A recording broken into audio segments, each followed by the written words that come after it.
सोनेवानी को अभयारण्य बनाए जाने के विरोध में कई बार बयानबाजी कर चुके आयोग अध्यक्ष एवं बालाघाट विधायक गौरीशंकर बिसेन अब अपने ही बात से पलट गए हैं। जहां सोनेवानी में अभयारण्य बनाने के विरोध में पूर्व में दिए गए बयान पर यू टर्न लेते हुए श्री बिसेन ने अब सोनेवानी में सशर्त अभयारण्य बनाए जाने की बात कही है।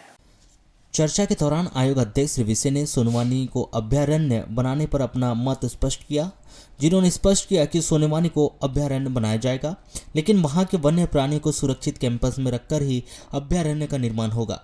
उन्होंने कहा कि लोग सोनेवानी को अभयारण्य बनाना चाहते हैं। मैं उनसे पूछना चाहता हूं कि क्या इंसान की जान की कीमत 4 लाख रुपए या 8 लाख रुपए हो सकती है? हम वन्य प्रेमी हैं, लेकिन उन्हें सुरक्षित परिधि में भी रखा जा सकता है। कई जगह वन्य प्राणियों को कैंपस में रखा जाता है और वहीं से लोगों का आवागमन सुरक्षित तरीके से भी होता है। उसी तरह सोनेवानी में भी वन्य प्राणियों को एक सुरक्षित कैंपस में रखा जा सकता है। सोनेवानी में अभयारण्य बनेगा, लेकिन सुरक्षित कैंपस में बनेगा।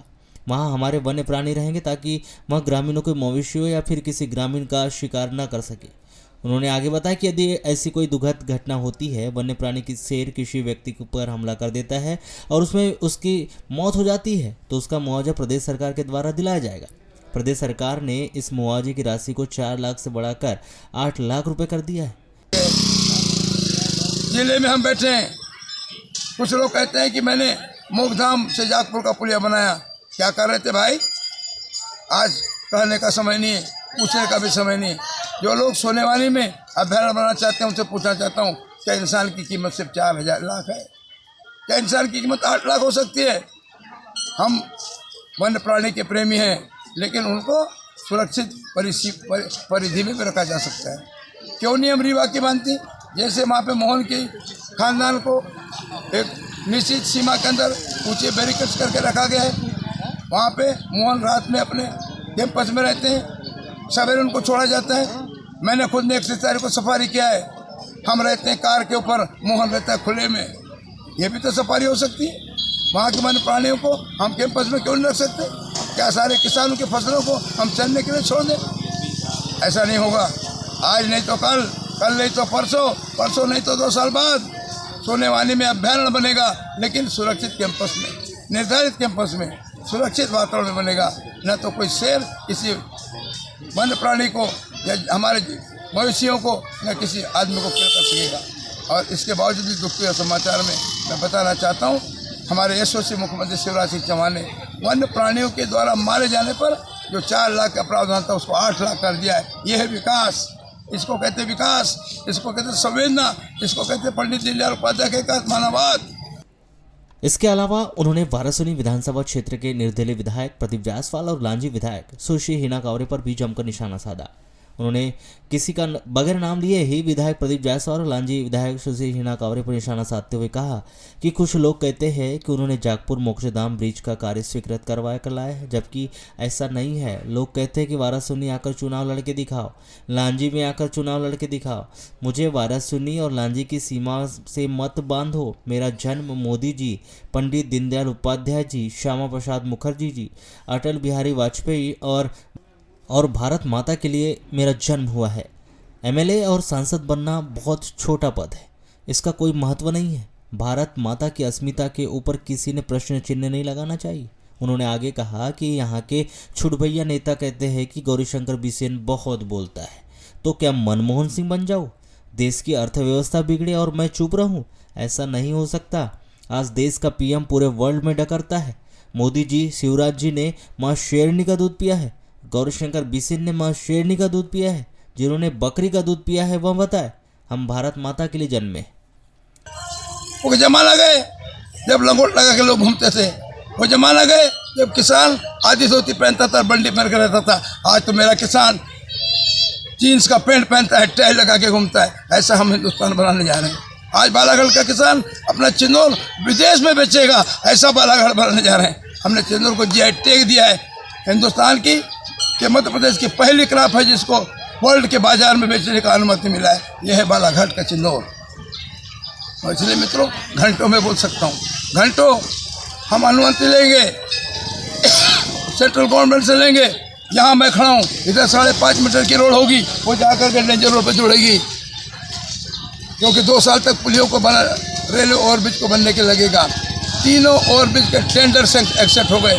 यहाँ पर भी उच्च स्तरीय पुलिया के लिए 25 करोड़ 50 लाख रुपए प्राप्त हो गए। जो ठेकेदार को काम मिलेगा वो काम करेगा, काम की गुणवत्ता पे समझौता नहीं होगा। ऐसा नहीं होगा कल किसी पुल के डिजाइनिंग में परिवर्तन करना पड़े। आपको पता होना चाहिए धपेरा कुमारी का पुलिया जो मंडी नदी के डिपॉजिट में से बना, पहले 20 करोड़ का सैंक्शन था। जब 3 साल पहले बाढ़ आई तो ऊपर उसकी पाते जाने लगी, फिर हमने उसमें खंभे के साइज बढ़ाए पुल के और उसको 30 करोड़ दे दिए। कौन सी सरकार है जो 20 का 30 देती है? कौन सा विधायक है जो 20 का 30 कर सकता है? कौन सा विधायक है जो बिना मंत्री के 10 करोड़ ला सकता है? मैं प्रश्न पूछना चाहता हूँ। लोग कहते हैं लाजी में आके लड़ो, कोई कहते हैं हमारे वाराणसी में आने वाले हो। अरे मित्रों, मुझे लाजी और वाराणसी की सीमा मत बांधो। मैं तो मोदी जी, पंडित दीनदयाल उपाध्याय जी, डॉक्टर श्यामा प्रसाद मुखर्जी जी, अटल बिहारी वाजपेयी जी, श्रीमती राजमाता सिंधिया जी, भारत माता के लिए हमारा जन्म हुआ है। एमएलए बनना, सांसद बनना बहुत छोटा पद है, वो गौड़ है, उसका कोई महत्व नहीं है। भारत माता वैभवशाली बने, भारत की माता की अस्मिता के ऊपर कोई प्रश्न चलने लगे। आके छुट भैया नेता कहते हैं गौरी शंकर ज़्यादा बोलता है, तो क्या मनमोहन सिंह बन जाऊं? देश की अर्थव्यवस्था बिगड़ जाए और मैं चुपचाप रहूं? देश का प्रधानमंत्री डकरता है वर्ल्ड में। माननीय मोदी जी जब चलते हैं ऐसा लगता है कोई सिंह और शेर चल रहा है। हमने शेरनी का दूध पिया है। मोदी जी ने माँ शेरनी का दूध पिया है, शिवराज ने माँ शेरनी का दूध पिया है, गौरी शंकर ने माँ शेरनी का दूध पिया है। जिन्होंने बकरी का दूध पिया वो बताए। हमारी माँ ने शेरनी जैसे दहाड़ा है भारत माता के जन्म में। विशन ने कहा कि उन्होंने BK9, BK2, GJ36 रेलवे उड़ान पुल, जागपुर घाट पुलिया सहित अन्य विकास कार्यों को एक बार से गिनाते हुए सरकार की तारीफों के पुल बांधे। इसके अलावा उन्होंने युवाओं के लिए रोजगार के अवसर बनाने सहित अन्य अधूरे विकास कार्यों को गति देने की बात कहते हुए विपक्षियों पर जमकर निशाना साधा। जहां एक बार फिर से कांग्रेस कमेटी के पूर्व राष्ट्रीय अध्यक्ष राहुल गांधी को देशद्रोही बताकर उन पर देशद्रोह का मामला दर्ज कर उन्हें देश से बाहर निकालने की मंशा जाहिर की। उन्होंने कहा कि ये कहते कि चुनाव जीतकर आएंगे और 370 धारा को बहाल करेंगे। मेरे जवानों की मौत की कीमत क्या राहुल गांधी इस तरह चुकाएंगे? मेरी विधवा बहनों की कीमत क्या इस तरह चुकाएंगे? तुम्हारे ऊपर देशद्रोह का मुकदमा चलना चाहिए राहुल गांधी, तुम्हें देश से बाहर करना चाहिए। ये लोग कहते हैं हम जीत के आएंगे, 370 धारा को बहाल करेंगे। मैं पूछना चाहता हूँ, मेरे जवानों की मौत की कीमत इस तरह चुकाओगे राहुल गांधी? मेरी विधवा बहनों की कीमत इस तरह चुकाओगे? कांग्रेसियों, तुम्हारे पर देशद्रोही का मुकदमा चलना चाहिए राहुल गांधी, और तुमको देश से बाहर करना चाहिए। राहुल गांधी को देशद्रोह का मुकदमा चला के देश से बाहर किया जाना चाहिए। श्री विसेन ने बताया कि डेंजर रोड मार्ग अब तक कब का बन गया होता। यहाँ अभी 5.5 मीटर चौड़ा है। उस समय कुछ लोगों ने पर्यावरण की बात करके रोड निर्माण का कार्य रोका नहीं होता तो रोड पहले ही बन जाती। ऐसे पर्यावरण प्रेमी फर्जी पर्यावरण प्रेमी थे। कुछ मेरी पार्टी के लोग भी थे। उन्होंने भोली भाली बहनों, आश्रम के सदस्य, गायत्री परिवार के अनुयायियों बहनों को लाकर पेड़ में रक्षा सूत्र बांधने थे। मैं खुद पर्यावरण प्रेमी हूँ। जिन्होंने कभी वृक्ष नहीं लगाया क्या पर्यावरण प्रेम करेंगे? उन्होंने तो जंगल के जंगल उजाड़ दिए। मोदी जी के ज़माने में महिलाओं को गैस मिल रही है। आदिवासी महिलाएं लकड़ी के लिए जंगल नहीं जाती। अब तो जंगल आबाद होगा, इसमें फलदार वृक्ष लगेंगे। यहाँ खतरे की रोड थी इसलिए उसे डेंजर रोड कहते थे। आने वाले समय में इसका नाम बदला जाएगा। मैं आज इस मार्ग का नाम पंडित दीनदयाल उपाध्याय मार्ग घोषित करता हूँ। यहाँ से नवेगांव तक 5.5 मीटर के 2 मार्ग, 11 मीटर चौड़ा रोड होगा। यहाँ और पेड़ कटेंगे, 500 पेड़ कटेंगे तो 50,000 पेड़ दूसरी जगह लगाए जाएंगे। जहाँ मैं खड़ा हूँ यहाँ पर 5.5 मीटर की बीटी रोड है। कुछ लोगों ने पर्यावरण की बात करके इस रोड में व्यवधान किया, वरना ये रोड तो पहले बन गई हुई थी। मैं आज बताना चाहता हूँ, पिछले साल के बजट में 2021 के बजट में हमारा GJ36, BK9, BK2 ये सभी हमारे रेलवे क्रॉसिंग ओवरब्रिज थे, क्यों नहीं बन सके? अब ऐसे पर्यावरण का प्रेमी, फर्जी प्रेमी कुछ मेरे पार्टी के भी हैं, जिन लोगों ने यहाँ पे आकर के भोली भाली माताओं को, कौन ब्रह्मकुमारी आश्रम की बहनें, हमारे जो अखंड ज्योति में जो लोग रहते हैं, आचार्य गुरुदेव शर्मा जी के अनुयायी, माता जी के अनुयायी, गायत्री परिवार की बहनों को लाकर रक्षा सूत्र यहाँ बांधे। मैं वृक्षों का प्रेमी हूँ। मैंने MSc बॉटनी में किया है। वो वृक्ष का क्या प्रेम करेंगे जिन्होंने कभी वृक्ष नहीं लगाया? वो वृक्ष का क्या प्रेम करेंगे जिन्होंने कुल्हाड़ी लेकर के जुलूस निकाला? वो वृक्ष का क्या प्रेम करेंगे जिनके ज़माने में जंगल कट गए, जिनके ज़माने में सरबोजी के नाम से लोगों को मिलो दौड़ा करके लकड़ी मिली? ज़माना याद करो मोदी जी का, जहाँ पे उज्ज्वला की गैस मिल रही है। ज़माना याद करो शिवराज जी का, जहाँ पे मेरी आदिवासी महिलाएं जंगल लकड़ी के लेने जा रही है। अब तो जंगल में सागौन होगा, जंगल में फलदार वृक्ष होंगे, उन फलदार वृक्षों को हमारे बंदर खाएंगे, हमारे वहाँ के वन्य प्राणी खाएंगे, और वन्य प्राणी शहर की ओर नहीं आएंगे, गाँव की ओर नहीं आएंगे। ऐसा मध्य प्रदेश और ऐसा हिंदुस्तान बनाने जा रहे हैं। और ये जो रोड है डेंजर रोड, ये खतरे का रोड था, कई मर्डर हो गए, इसलिए इसका नाम डेंजर रोड है। अब यहाँ पर ये जो रोड होगा इसका कोई अच्छा नाम सोचेंगे, हो सकता है कि किसी धर्मांतर के नाम से हो। आज मैं इस मार्ग का नाम पंडित दीनदयाल उपाध्याय मार्ग घोषित करता हूँ और मध्य प्रदेश की सरकार के सामने ये प्रस्ताव में रखते हैं कि पंडित दीनदयाल उपाध्याय मार्ग यहाँ से लेकर के नेवर गाँव तक होगा, नवे गाँव तक होगा। 5.5 मीटर एक तरफ, 5.5 मीटर दूसरी तरफ, 11 मीटर चौड़ा मार्ग होगा, जिसका नाम एकात्म मानववाद के प्रणेता पंडित दीनदयाल उपाध्याय जी के नाम से रखा जाता है। हम इसको पास कर देंगे, सरकार हमारी है। ये रोड बनेगी और बन करके ही रहेगी। कितने लोगों को विरोध करना है कर लो, हम यहाँ से 500 सागुन काटेंगे तो कहीं पे 50,000 सागुन भी लगाएंगे। एक झाड़ काटते हम 10 झाड़ लगाते हैं। जो लोग कुल्हाड़ी लेके जाते थे उनके दरवाजे बंद हो गए। अब तो न तो पूंजीवाद चलेगा, न समाजवाद चलेगा, न कम्युनिस्टवाद चलेगा। अब तो पंडित दीनदयाल उपाध्याय का एकात्म मानववाद चलेगा। अभी मैंने कहा तन का सुख, अब मन का सुख बता रहा हूँ। किसी का बेटा IAS कर ले, किसी की भैंस को 20 लीटर दूध हो जाए, किसी की पत्नी डॉक्टर बन जाए, किसी का घर बहुत सुंदर बन जाए, किसी का व्यापार आगे जाए, उसके बारे में जब तारीफ होती है और उसको जो प्रसन्नता होती है, इसको कहते हैं मन का सुख। और तीसरा होता है अंतरात्मा का सुख। जब किसी गरीब को सड़क पे पड़ा है, उसको खून बह रहा है, अपना खून दे दो, उसको अस्पताल जाके भर्ती कर दो। कोई कैंसर से पीड़ित है, उसका इलाज करा दो। जब उसका जीवन बच जाता है तो जो अंतरात्मा का सुख होता है, वो सुख प्राप्त करने के लिए बेटी मौसम ने लाल बर्रा में कैंप लगाया था। उसको प्राप्त करने के लिए हमारी सरकार 5 लाख रुपए आयुष्मान योजना का दे रही है। उसको प्राप्त करने के लिए बालाघाट में मेडिकल कॉलेज खुल रहा है। उसको प्राप्त करने के लिए भिंड में मेडिकल कॉलेज खोलने की घोषणा हुई है। उसको प्राप्त करने के लिए जनता की सेवा करना है। हम नर में ही नारायण देखते हैं, और इसलिए मैं नारायण की उस भूमि पर हूँ जहाँ पर मोक्ष को हम प्राप्त करते हैं। श्री विशेन ने आगे बताया कि बालाघाट मोक्षधाम में पूज्य सिंधी पंचायत की ओर से प्रत्येक वर्ष की तरह पूजा अर्चना की गई। मैं यहाँ प्रत्येक वर्ष आता हूँ। इस मोक्षधाम को और कैसे सुंदर बनाया जाएगा, इसको लेकर चर्चा हुई है। इस मोक्षधाम को सुंदर आकर्षित बनाने और अन्य व्यवस्थाओं को लेकर 1 करोड़ रुपए खर्च किए जाएंगे। 15 लाख रुपए पहले दे दिए गए हैं। 85 लाख रुपए और देकर मोक्षधाम को ऐसा सुंदर बनाया जाएगा कि यहाँ आने वाले को ऐसा लगे कि उसने स्वर्ग देख लिया हो। देखिए, आज ये जो हमारा बालाघाट का मोक्ष धाम है, जिसको हम महामृत्युंजय घाट के रूप में हम सब मानते हैं, हमारी सबकी आस्था है। और यहाँ पर पूज्य सिंधी पंचायत की ओर से प्रत्येक वर्ष पूजा प्रार्थना मुख्य रूप से उसको वे संभालते हैं। यानी पूज्य सिंधी पंचायत पूज्य सिंधी समाज संभालता है। मैं प्रत्येक वर्ष यहाँ आता हूँ, क्योंकि रात में बरघाट विधानसभा क्षेत्र की धपारा, बोरी खुर्द और अन्य 5 गांव में मेरा विकास यात्रा था। और पूरी विकास यात्रा में मैंने अश्वों के ऊपर, घोड़ों के ऊपर, वहाँ उनके आग्रह पर मैंने उस यात्रा में सम्मिलित हुआ।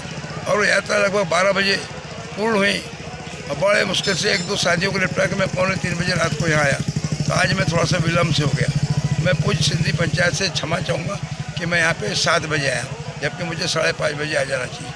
और तब से अशोक बजाज जी के साथ और अभी हमारे सुरेश अगरानी जी के साथ हम देख रहे हैं कि इस मोक्षधाम स्थल को कैसा सुंदर स्थल बनाया जाए और इस मोक्ष के स्थान को सुंदर बनाया जाएगा। अभी मैंने आज तय किया 1 करोड़ रुपया मोक्षधाम के विकास पर खर्च किया जाएगा।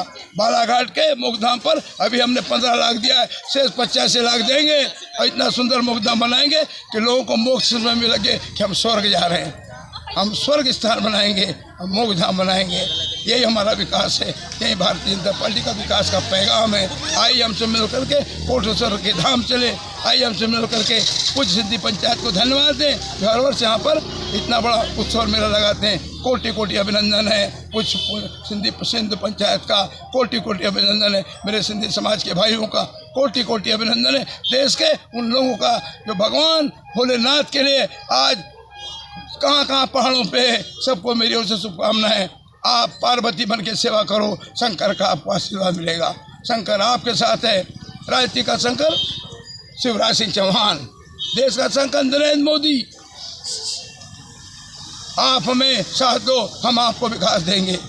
आप हमें साथ दो, हम मंदिर का निर्माण पूरा करके पट खोलेंगे। आप हमें साथ दो, जो पाकिस्तान के पास कश्मीर है उसको वापस लाने का आमदा रखते हैं। हिंदुस्तान जिंदाबाद, भारत माता की जय। कश्मीर अभी तो लड़ाई है, शेष कश्मीर बाकी है। हम यहाँ चल रहे हैं। राहुल गांधी निकल जाओ मेरे देश से। चर्चा के दौरान श्री बिसेन ने योग गुरु बाबा रामदेव के बालाघाट आगमन के संकेत दिए। उन्होंने कहा कि बाबा रामदेव मध्य प्रदेश में 3 जगहों पर आने वाले हैं। उनके लोगों से बात हुई है, बालाघाट में भी वे आएंगे। उनके ठहरने, आराम करने सहित अन्य व्यवस्थाएं बनाने की जिम्मेदारी हमने ली है। रामदेव बाबा जिन्होंने आने की सहमति दे दी है, रामदेव बाबा मध्य प्रदेश में 3 स्थानों पे भी आ रहे हैं। ऐसी जानकारी जो उनके मिशन के लोगों ने दी। मैं भी मिशन का सदस्य हूँ और रामदेव बाबा के व्यवस्थापकों से मेरी बात हुई है। उनकी कुछ आवश्यकता है, उसकी हम पूर्ति करेंगे। पैसा नहीं, प्रबंधन की, कहाँ ठहरेंगे, कहाँ आएंगे। वहीं उन्होंने चर्चा के दौरान बताया कि वह रविवार को गायखुरी में लोगों को पट्टे वितरण करने का काम करेंगे। जो लोग गलत स्थान पर बैठे हैं उन्हें दूसरे स्थान पर बैठाया जाएगा, क्योंकि पंडित दीनदयाल उपाध्याय कहते थे कि यदि हम किसी को बसा नहीं सकते तो किसी को उजाड़ने का भी हक हमको नहीं होना चाहिए। उन्होंने आगे वर्ष 2025 तक देश के सभी नागरिकों को BPL से मुक्त कर पक्का आवास देने की बात कही। तो वहीं उन्होंने तन मन और अंतर्मन के सुख का वर्णन करते हुए प्रदेश व केंद्र सरकार की जमकर तारीफों के पुल बांधे, जहां उन्होंने समाजवाद, कम्युनिस्टवाद और पूंजीवाद की जगह अब देश में पंडित दीनदयाल उपाध्याय का एकात्म मानववाद चलाने की बात कही। उन्होंने बताया कि बीजेपी सरकार नहीं बल्कि परिवार है। जो बच्चे बेरोजगार हैं, यदि हम उन्हें नौकरी नहीं दे सकते तो उन्हें काम देंगे, ताकि वह सम्मान से राष्ट्र निर्माण में अपना योगदान दे सके। गायखुरी में जिन लोगों को पट्टे नहीं मिले उनको पट्टा हम देंगे। जो लोग गलत स्थान पर बैठे उनको दूसरे स्थान पर बैठा लेंगे। पंडित दीनदयाल उपाध्याय जी के एकात्म मानववाद का दर्शन कहता है, यदि हम किसी को बसा नहीं सकते तो उजाड़ने का भी हमको अधिकार नहीं होना चाहिए। मैं तो चंद्रशेखर आज़ाद जी के आशीर्वाद से, चंद्रशेखर आज़ाद जी और चंद्रशेखर जी जो राष्ट्रीय अध्यक्ष जनता पार्टी के मेरे चुनाव में 77 में आए थे, उन्होंने कहा था एक ऐसा समाजवाद। इंदिरा गांधी का जो मंच है जय स्तंभ के सामने वाला, वहाँ से कहा था एक ऐसा समाजवाद जहाँ एक व्यक्ति को 2 टाइम का रोटी नहीं है और एक व्यक्ति हाजमे की दवा खा करके, गोली खा करके पाचन करता है। एक ऐसा समाजवाद जहाँ एक व्यक्ति की झोपड़ी में घास का पूत नहीं है और एक व्यक्ति 100 मंजिल पे बैठ करके भारत जिंदाबाद के नारे लगाता है। इस खाईपों को मिटाना है। इसलिए हिंदुस्तान के प्रत्येक घर को जो पात्रता में आते हैं वे भी, और जो नहीं आ सकते तो पात्रता में लाएंगे और 2025 तक हिंदुस्तान के सभी वर्गों को BPL का बंधन मुक्त करते हुए पक्का आवास देंगे। यही है पंडित दीनदयाल उपाध्याय का एकात्म मानववाद। इसी कहते हैं अंतरात्मा की शांति, अंतरात्मा का सुख।